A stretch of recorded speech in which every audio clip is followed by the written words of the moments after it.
we were having another community conversation about racism. About 75 of us on a Wednesday night, a school night. We've been meeting for a couple of months, talking through and trying to build bridges across a series of divisive and massive social problems: the integrity of our elections, policing, immigration, and on this final night of the series, racism. As we neared the end of our time, a woman asked that perennial question. Okay, so we've been talking and talking and talking. What are we going to do? What are we going to do? It is a perennial question, right? I mean, if you've been part of a community conversation or forum on just about any social issue, either someone has said it or you thought it. Well, we've talked this to within an inch of its life again. Now what? The sense of resignation is palpable. Here we go again. I mean, we come to these conversations full of hope, right? Thinking maybe this time we'll get some traction on a way forward. And don't get me wrong, the conversation is indispensable. But we do seem to fall into kind of a habit, a cycle of talking, covering largely the same territory over and over again and stopping short of really meaningful action. I get it. Racism, politics, the pandemic are massive problems, and we're facing all of them at the same time. It is overwhelming. We think, what difference can we really make in all of this? What can I, one person, possibly do? Where do I even start?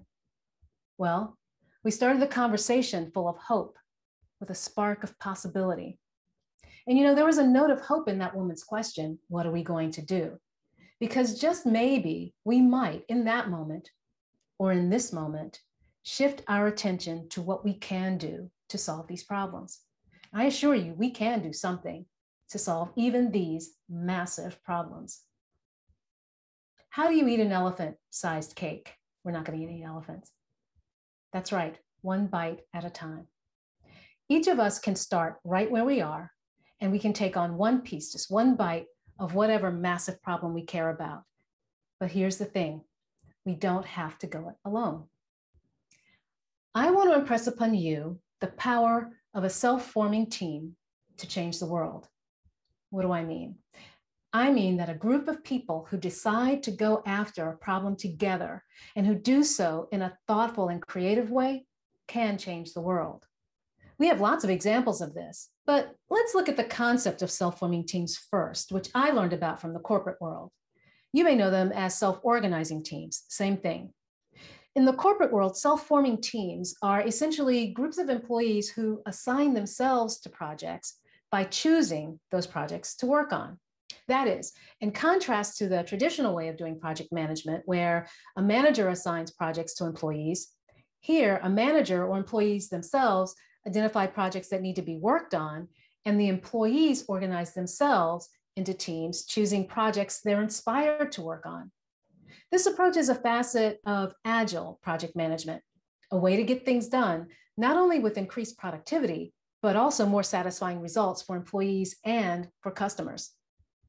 Now, Agile project management has been around a very long time, but it gathered steam in 2001 when a group of 17 independent software developers convened at a resort in Utah to put their brains on how to build better software. One of the outcomes of that meeting are 12 principles of Agile software development, of which number 11 is, and this is the one we're after, the best architectures, requirements, and designs emerge from self-organizing teams. How about that? We get the best results when people assign themselves to projects, when they choose what to go after. So managers trust people to figure out how to get the best results. And equally importantly, people trust themselves. What I love is that self-forming teams spotlight the capacity and agency of people to be self-determining, autonomous in their work, and as a result, more effective in producing results that benefit themselves and others. Not surprisingly, Agile is informed by a set of core values that the 17 developers expressed as the manifesto for Agile software development. Individuals and interactions over processes and tools, working software over comprehensive documentation, love that, customer collaboration over contract negotiation, and responding to change over following a plan.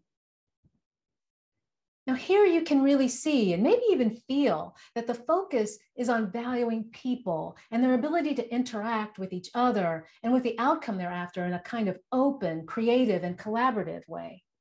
Can anybody else hear chains dropping? Now, this is not to say that the items on the right, processes, tools, documentation, contracts, and plans aren't important and should just be jettisoned. But it is to say that the items on the left are more important. We absolutely do need processes and tools, but having the right people using them makes a world of difference. We do need plans, but we'd better be able to adapt to change.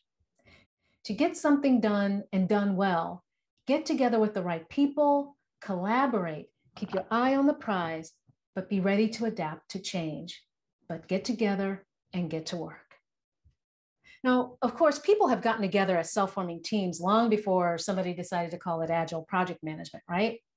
In fact, you know who's really good at self-forming teams? Children. How many of you have ever built a fort in the woods with your friends? Think about the agency and ingenuity of children. They're excellent at identifying problems. I'm bored. But they're also fantastic at coming up with imaginative ideas for solving their problems. We need a cool hangout. Yeah, hey, let's build a fort in the woods. Yeah. And off they run in search of found objects to build with. Things start disappearing from the house. But these children, they build magnificent forts. Remember? But that's children at play. How do self-forming teams help us with massive social problems? Well, my favorite historical example is the Underground Railroad, a very large network of self-forming teams. Now, when I was a kid, I thought Harriet Tubman started the Underground Railroad, but no. When she decided to do something about the problem that dogged her, slavery, she was supported by a whole network of others who had also chosen that project and were doing what they could right where they were to liberate people, sheltering people in their homes, feeding them, helping them cross waterways. They hadn't waited until they had bylaws and monthly meetings of the Underground Railroad Society for the Liberation of Enslaved People. No, that would have been problematic, and there's no evidence that that would have been more effective. They started right where they were and did whatever was in their power to do. I also suspect that when they started, they didn't think, how shall we liberate 100,000 people? No, they focused each time on helping the 1, 2, or 10 people right in front of them and ended up liberating 100,000 people. So what about us? What can we do? Well, I got to experience the power of self-forming teams in a remarkable way right here in my own community at the start of the pandemic. Now, before the pandemic, 3 friends and I had been meeting for dinner once a month just to dream up ways to bring artists and scientists together to spur innovation. When the pandemic hit, we started meeting on Zoom, and in our first get-together, right at the beginning of lockdown, we marveled at the fact that in no time, a number of these rapid response initiatives were springing up all over our community, people swiftly organizing and innovating to meet community needs in the crisis. For example, a young engineer came up with a design for a heat decontamination unit that can sanitize 1,000 pieces of PPE in an hour, and a team of volunteers had already formed to build it. Another group of friends started a Facebook community to crowdsource food, money, and other resources for families in need. And we thought, how many more people are sitting at home in lockdown wishing they knew how they could help? We decided to host a webinar to spotlight some of these initiatives and help more people discover how they could help. We also decided we could use more help to pull that off, so we invited 4 more people to work with us. People we only kind of sort of knew, but whom we all recognized as people who would be into this kind of project, who were really plugged into the community, and who could help us get the word out. Very importantly, we didn't invite them because of their job titles, and we weren't inviting their organizations. We invited them because of the kind of people they are, people who would choose this project and be great at it. With their help, our webinar became a 3-part webinar series, The Art of Collaboration. In the first webinar, we showcased 3 initiatives, which we recognized as self-forming teams, and we created a process for audience members to generate more ideas for new projects. One of the initiatives we showcased was Southern Maryland Community Help during COVID-19. My friend Zaid had been deeply concerned about families in which parents had lost jobs or had contracted COVID and were now struggling to support their families. So when Zaid got his paycheck at a time when people were not getting paychecks, he decided to share his. And not only that, he sat down with his friend Ian to come up with an idea for a fundraiser. They started a Facebook community, Southern Maryland Community Help, and invited their friends to join. In no time, 30 or 40 friends signed up. One was their friend Micah, who has a serious network, because overnight, practically, through her contacts, the group's membership shot up to nearly 700 people. Now, part of the genius of this group was that it comprised not only people who wanted to help, but also people who needed help, which could be any of us at any time.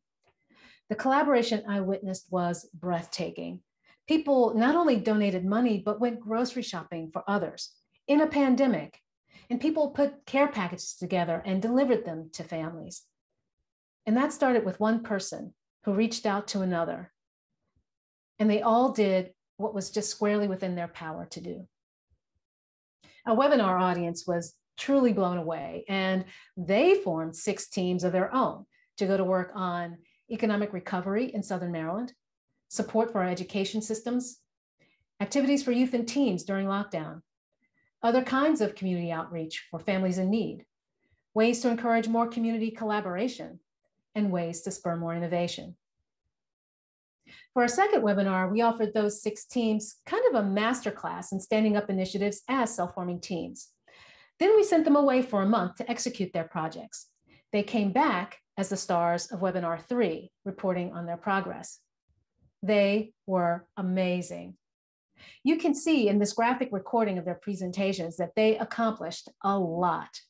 For example, the economic recovery team got right to work on increasing equity of access to broadband in our region and supported the formation of a regional broadband advisory group.